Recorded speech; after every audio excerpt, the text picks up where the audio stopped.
Surprise division প্রযোজিত সাতকাহন অনুষ্ঠান নবরূপে নব কলেবরে। নমস্কার দর্শক বন্ধু, আপনারা দেখছেন সারপ্রাইজ ডিভিশন আয়োজিত চ্যানেল ভিশন নিবেদিত সাতকাহন অনুষ্ঠান নবরূপে নব কলেবরে, যার পরিচালনায় কবি সুজিত নস্কর।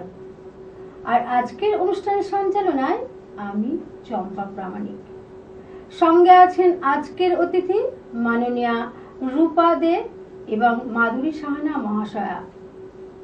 এদের পরিচয় সাহিত্যের অঙ্গনে। এবছরে কলকাতা বইমেলায় প্রকাশিত হয়েছে কবি রূপা দের কাব্যগ্রন্থ সঞ্চারী।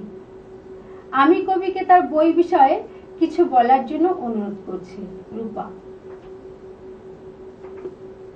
নমস্কার সকলকে, স্বাগত আজকের অনুষ্ঠানে, সাতকাহন অনুষ্ঠানে। এবছরের আন্তর্জাতিক কলকাতা বইমেলায় আমার প্রথম কাব্যগ্রন্থ সঞ্চারী শব্দবিতান প্রকাশনী থেকে প্রকাশ পেয়েছে। আমার এই বই সম্পর্কে আমি যেটা বলতে পারি তা হলো, এ বই আমার নিজের জীবনের প্রতিটি দিনের পারিপার্শ্বিক, সামাজিক, পারিবারিক সমস্ত ঘটনাবলীর যে প্রভাব আমার অনুভূতিতে, তার প্রকাশ, তার লিখিত রূপ এই কবিতার বই।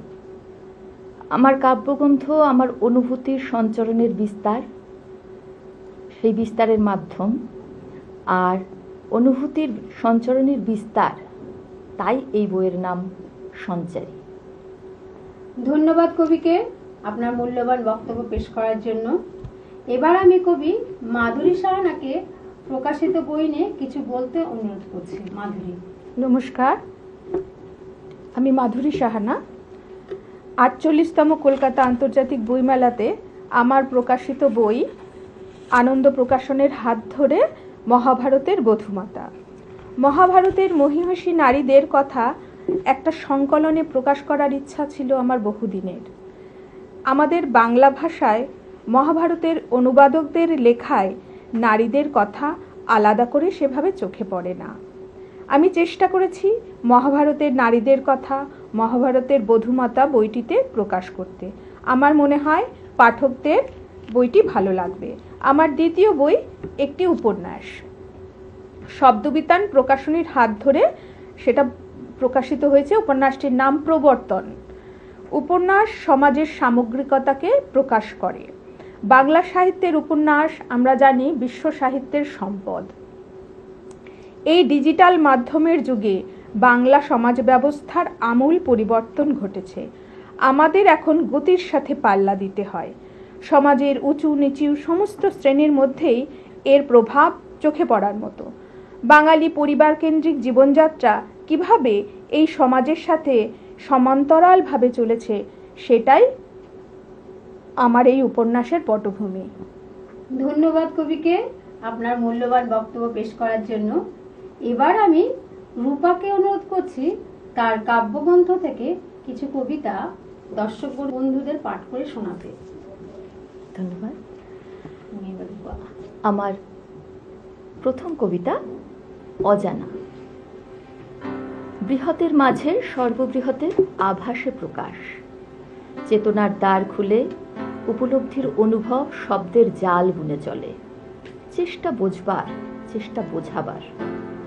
অতন্দ্র প্রহরী সম নিদ্রাহীন দণ্ডায়মান তীব্র নীরবতা, কি সুগভীর গোপর ভাবে নীরব পরিচালনা। জানবার চেষ্টা দুর্বোধ্যতাকে টেনে আনে, মৌন মুগ্ধ স্থিরতার সোপানে চেপে ধীরে ধীরে ধেয়ে চলা সৃষ্টির উল্লাস। আমার দ্বিতীয় কবিতা বিভ্রান্ত সময়। অভিজ্ঞতার আয়না যখন সময়ের ব্যবধানে জল ছুপি, স্বচ্ছতা তখন পদ্মপাতার জল, সদা টলটল করে খেলে বেড়ানো বিশ্বাস। পাতার মধ্যেই যার অস্তিত্ব, পাতার বাইরে সে যে বাড়িধারা, বিলীন হয়ে যাওয়া কঠিন বাস্তব। বুদবুদ যখন হাওয়ায় ফানুস হয়ে উড়ে বেড়ায়, অস্তিত্ব যতই ক্ষণস্থায়ী হোক, অস্বীকার করা যায় কি? টুকরো টুকরো আলাদা অস্তিত্বের সরবে ঘোষিত হয় অস্তিত্ব। মৃত্যুকে বাজি রেখে চলে জীবনের পরোয়ানা আদায়। তবু জীবন নদী বয়ে চলে, আয়োজন সমারোহে ভাটা পড়ে না। তবু পিনাকিতে টঙ্কারের অপেক্ষা থাকে দিকভ্রষ্ট সত্তা সঠিক দিশা খুঁজে পাক সেই আশায়। আমি আর একটা কবিতা পড়ছি, এটা হলো নটরাজ। সময়ের তাৎক্ষণিক প্রবাহ যদি বর্তমান হয়, তবে সময়ের গতিপ্রবাহের বিপরীত দিকটাই অতীত। কিন্তু অতীত কি অস্তিত্বহীন বর্তমান গতিপ্রবাহের নিরিখে অস্তিত্বহীন? বিজ্ঞানের ভাষায় যা ছিল তা আছে, তাই থাকবে।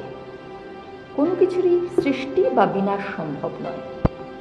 অতীতে সামগ্রিক অনুভূতির যোগফলের মধ্যে দিয়ে যে অনুভূতির ইতিহাস রচিত হয়েছিল এই জগৎ সংসারে, সেই ইতিহাসকে বিকৃত করবার পরিবেশনের সাহস যারা দেখিয়েছে বিকৃত করে, যারা নিঃসন্দেহে বর্তমান আপাত পরস্পর বিরোধী কার্যকলাপের জন্মদাতা, তারা এই প্রকৃতির কাছে তা পরম ত্যায্য, যা আজ সর্বতোভাবে দৃশ্যমান, সৃষ্টির পরিভাষায় গ্রহণযোগ্যতাহীন, লুপ্ত প্রায়, সাংস্কারিকভাবে সংগৃহীত বৈশিষ্ট্যে বিন্যাসের ক্ষেত্রে যা চিরত্যাজ্য, যার অপর নাম বিনাশ।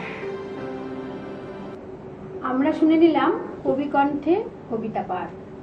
মাধুরী আমাদের তার লেখা ছোট গল্প পাঠ করে শোনাবে এবার। মাধুরী। আমি আমার প্রকাশিত বই প্রবর্তন থেকে একটা ছোট গল্পের একটু অংশ পাঠ করে শোনাচ্ছি। একটু বেলা হলেই অবিনাশ স্টেশনে চলে আসে। একটা চেয়ারে বসে অবিনাশ গাড়ির আসা যাওয়া দেখে। অফিস ফেরত মানুষ, হকার, সকালের ব্যবস্থার সঙ্গে নিজের নিষ্ক্রিয়তার বৈপরীত্য অবিনাশকে ক্রমশ নিঃসঙ্গ করে তুলছিল। ওর বন্ধুদের সাথে ওর কোনো যোগাযোগ নেই, সকলেই কোনো না কোনো পথ ধরে নিয়েছে। অবিনাশী এতদিন সরকারি চাকরির আশায় বসেছিল। বেশি রাতে বাড়ি ফিরে ঢাকা দেওয়া ঠান্ডা ভাত গিলে বিছানায় শরীরটাকে এলিয়ে দিয়ে ওর শান্তি, যেন সারাদিন প্রচুর পরিশ্রম করে ক্লান্ত, এভাবেই চলে যাচ্ছিল। সেদিন অবিনাশ স্টেশনের চেয়ারে বসেছিল। সামনে দিয়ে ট্রেন আসা যাওয়া করছে, লোক নামছে, লোক উঠছে। একজন ভদ্রলোক ছুটে এসে চলন্ত ট্রেনে ওঠার চেষ্টা করতে গিয়ে প্ল্যাটফর্মে পড়ে গেল। স্টেশনে গেল চিৎকার উঠল। চেয়ার থেকে লাফ দিয়ে উঠে অবিনাশ লোকটার গাড়ির নিচে যাওয়া আটকালো। বেশ লোক জড়ো হয়ে গেছে। সবাই লোকটাকে বকলো, এত কিসের তারা যে জীবনের ঝুঁকি নিতে হবে? আর একটু হলেই ট্রেনের তলায় ঢুকে যেতেন। অবিনাশ নিজেও হতভম্ব হয়ে গিয়েছিল। রিফ্লেক্স অ্যাকশনে ও লোকটার মৃত্যু আটকেছে। লোকজন সরে যেতেই অবিনাশ স্টেশনের চেয়ারে বসে পড়ল। ওর পাশে বসে ভদ্রলোক হাঁপাতে লাগলেন। ওর অবস্থা দেখে অবিনাশ খুব রেগে গেলেন। আপনি চলন্ত ট্রেনে ওঠার চেষ্টা করছিলেন কেন? আধ ঘন্টা অন্তর অন্তর ট্রেন, একটু অপেক্ষা করা যায় নাকি খুব মরার শখ হয়েছিল? যত সব গাম্বাটের থল। ভদ্রলোক খুবই বিনয়ের সঙ্গে বললেন, ধন্যবাদ দাদা, আজকে আপনার জন্য প্রাণে বাঁচলাম। এতে অবিনাশ খানিকটা নরম হলো। শুনি তাড়াটা কিসের? অফিসের বস কি পেটায়?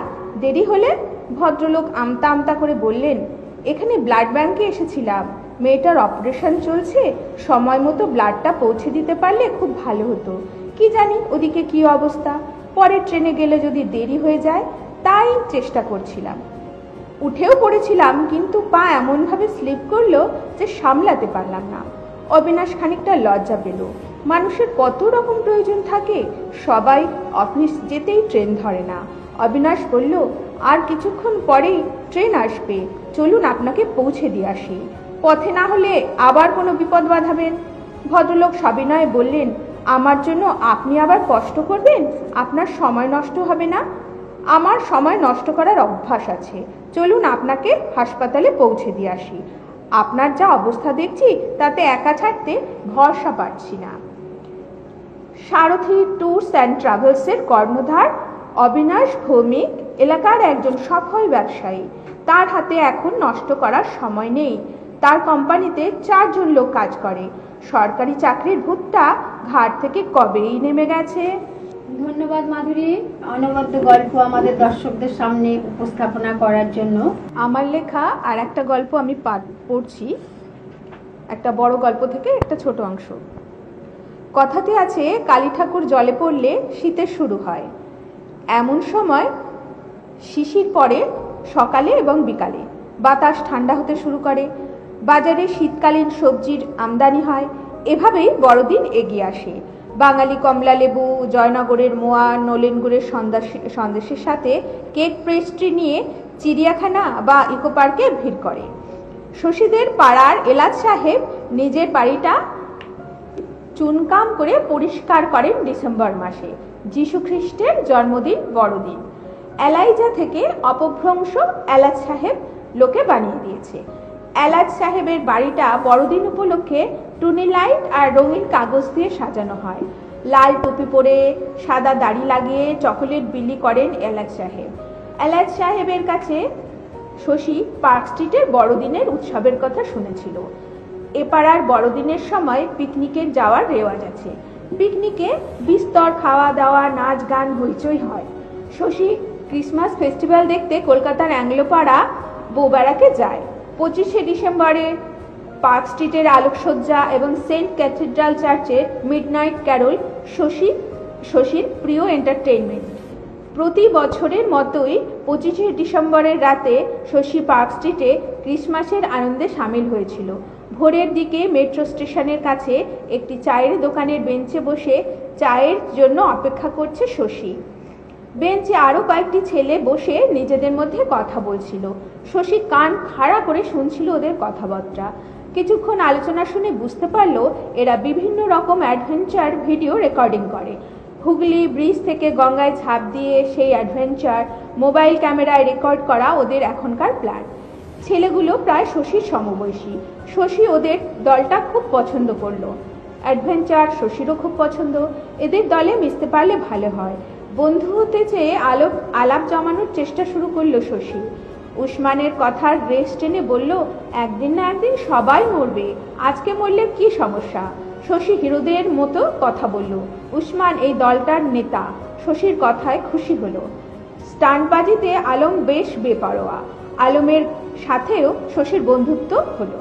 শশী ওদের তৈরি কিছু ভিডিও দেখলো। তীব্র গতিতে ছুটে আসা রেলগাড়ির সামনে দিয়ে ভর দিচ্ছে আলম। ওদের দল খত্রো কি মহা খিলাড়ি। খিদিরপুরের সুভাষ কলোনিতে ওরা থাকে। শশী ওদের সঙ্গে খিদিরপুরে চলে এলো। শশীর কোনো পিছু টান নেই। নমস্কার। আবার আমরা কবিতায় ফিরে যাব। আমি রূপাকে অনুরোধ করছি কবিতা শোনানোর জন্য। রূপা, আমার এবারের কবিতা পরিণতি। যখন তুমি সময়কে বুঝতে শিখবে, দেখবে নিজের সঙ্গে নিজের সঙ্গ সবচেয়ে দামি। বিশ্বলোকের রূপ, রস, গন্ধ, বর্ণের প্রকাশে ধীরে ধীরে উন্মোচিত হবে আত্ম অনুভূতি। আপন পরের ভেদ যাবে ঘুচে, আত্মময় হবে প্রাণ। পরমানন্দে মথিত হৃদয় ভাসবে তৃপ্তির সাগরে। জীবনের নতুন তত্ত্বে ধরা দেবে মন। সুখসায়রে বইবে অশ্রু নদী। চাওয়া পাওয়া, প্রয়োজন অপ্রয়োজনের দলে মিশে মাটিতে খাবে গড়াগড়ি। নতুন রূপে অস্তিত্ব আসবে সামনে, খুঁজবে আমিত্ব। আমিত্বের মরণে নতুন প্রাণ দেয় জীবনকে মুক্ত করে। সময় হলে উড়ে যাবে সে দূর থেকে দূরে নির্দিষ্ট বিন্দুতে। আমার পরের কবিতা বাস্তব। রাতের আকাশ যখন শুতে চায় নীল চাদর গায়ে বিছিয়ে, হৃদস্পন্দন নতুন করে কিছু বলে না, শুধু শোনে। কানাকানিতে কিছু কি হলো বলা? দূরের আকাশে টিমটিম করতে থাকা তারারা জোনাক জেলে পথ দেখায়, বলে আয় আয়। যা ছিল তা আছে, তাই থাকবে। শুধু ঘূর্ণনই বাস্তব, একমাত্র ঘুরে চলা চক্রাকারে। চক্রাকার আবর্তনই চরম সত্য। দেউলিয়া মন আবেগ বিহ্বল হয়, চোখ কিছু খোঁজে, শব্দরা ভিড় করে আসে, গা ঘেঁষাঘেঁষি করে দাঁড়ায়, বড্ড গা ঘেঁষে। এ শব্দ নতুন কিছুর জন্ম দেয় না, শুধু চুপ করিয়ে দেয়। বড় প্রয়োজন কানাকানিতে কিছু কথা নিজের সঙ্গে বলা। হয় না, হয় না, হয় না। এ কোন মায়া সবকিছুকে তুচ্ছ করে জাগিয়ে রাখে আবেশ বিহ্বল তন্দ্রাচ্ছন্ন চোখে। আমার শেষ কবিতা। শীত যেহেতু এখন নেই, বটে চলেই গেছে বলা যেতে পারে, তবে শীত চলছিল, সেই শীতকে নিয়ে আমার শেষ কবিতা। শীত। উত্তরের শুষ্ক রুক্ষ ঠান্ডা হাওয়ার দাপটে বসেছে শীতের জমাটি আসর।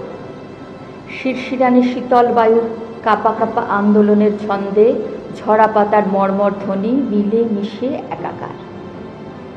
সকালের মিঠে ঝরা রোদ গায়ে মেখে চলে দৈনন্দিন জীবনের নিত্য নৈমিত্তিক কাজ। তার সঙ্গে তাল মিলিয়ে চলেছে একান্ত শীতকালীন কিছু প্রস্তুতি। ধোয়া ওঠা চায়ে চুমুক দিতে দিতে বাড়ির বড়দের ব্যস্ততা, উঠোন জুড়ে খেজুর রসের ভার, কাঠের জালে চলেছে খেজুর গুড় তৈরির আয়োজন। মা ঠাকুমারা ব্যস্ত বছরের প্রথম বড়ি হাত করতে। রোদে পিঠ দিয়ে চলে চাল কুমড়ো ছেঁচা, ডাল বাটা। বুড়ো বুড়ি বড়ির বিয়ে দিয়ে হবে সবার বড়ি দেওয়া শুরু। দূরে শালিকের পরিবার ব্যস্ত খাবারের সন্ধানে। দু চারটে কাকের নজর বড়ির ডাল বাটার পাত্রে। বাড়ির কচি কাচারা রয়েছে পাহারায়। সব মিলিয়ে গোটা পরিবেশ যেন শীতের গৃহস্থলীর অসংখ্য ছবির কোলাজ। নমস্কার। আমরা কবি কণ্ঠে শুনে নিলাম অপূর্ব কিছু কবিতা। আমরা অনুষ্ঠানের শেষ পর্যায়ে এসে উপস্থিত হয়েছি। আমি আজকের এই আয়োজন সম্পর্কে অতিথিদের মূল্যবান কিছু মতামত শুনে নেব। ধন্যবাদ। ধন্যবাদ চ্যানেল ভিশালের সকল কলাকুশলীদের এবং আমাদের এরকম একটা নতুন সুন্দর অনুষ্ঠানের আয়োজন করে দেওয়ার জন্যে, এবং ধন্যবাদ অনুষ্ঠানের উপস্থাপক চম্পা প্রামাণিককে। আশা রাখি আমার কবিতার বই আপনাদের ভালো লাগবে, আপনাদের ভালোবাসা পাবে। নমস্কার। আমি এবার নমস্কার জানাচ্ছি। সারপ্রাইজ ডিভিশন আয়োজিত চ্যানেল ভিশন নিবেদিত এই সাতকাহন অনুষ্ঠানটিতে আসতে পেরে আমি কৃতজ্ঞ। সঞ্চালিকা চম্পা প্রামাণিকের উপস্থাপনায় আজকের এই সমগ্র অনুষ্ঠানটি দর্শকদের প্রিয় হয়ে উঠুক এই কামনা করছি। আমার নিবেদনে বিশ্বকবি রবীন্দ্রনাথ ঠাকুরের গীতাঞ্জলি কাব্যগ্রন্থ থেকে একটি কবিতা। অন্তর মম বিকশিত করো, অন্তরতর হে, নির্মল করো, উজ্জ্বল করো, সুন্দর করো হে, জাগ্রত করো, উদ্যত করো, নির্ভয় করো হে, মঙ্গল করো, নিরালস নিঃসংশয় করো হে, অন্তর মম বিকশিত করো, অন্তরতর হে, যুক্ত করো হে সবার সঙ্গে, মুক্ত করো হে বন্ধ, সঞ্চার করো সকল কর্মে, শান্ত তোমার ছন্দ, চরণ পদ্মে মম চিত্ত নিষ্পন্দিত করো হে, নন্দিত করো, নন্দিত করো, নন্দিত করো হে, অন্তর মম বিকশিত করো, অন্তরতর হে। নমস্কার। তাহলে দর্শক বন্ধু, নিশ্চয়ই ভালো লাগলো আপনাদের। এই ধরনের অনুষ্ঠান আপনারা দেখতে পাবেন সাতকাহন অনুষ্ঠানের মধ্য দিয়ে, যার আয়োজনে সারপ্রাইজ ডিভিশন আর নিবেদনে চ্যানেল ভিশাল টিভি। আপনারা ভালো থাকুন, আনন্দ করুন, আর আমাদের এই ধরনের নিত্য নতুন অনুষ্ঠান আপনারা দেখতে থাকুন। সকলে ভালো থাকুন। আজকের মতো বিদায় নিচ্ছি। আবার দেখা হবে খুব তাড়াতাড়ি আপনাদের সঙ্গে। সকলে ভালো থাকুন। নমস্কার। আমার পক্ষ থেকে, সারপ্রাইজ ডিভিশনের পক্ষ থেকে, চ্যানেল ভিশনের পক্ষ থেকে। সারপ্রাইজ ডিভিশন প্রযোজিত সাতকাহন অনুষ্ঠান নবরূপে নবকলেবরে।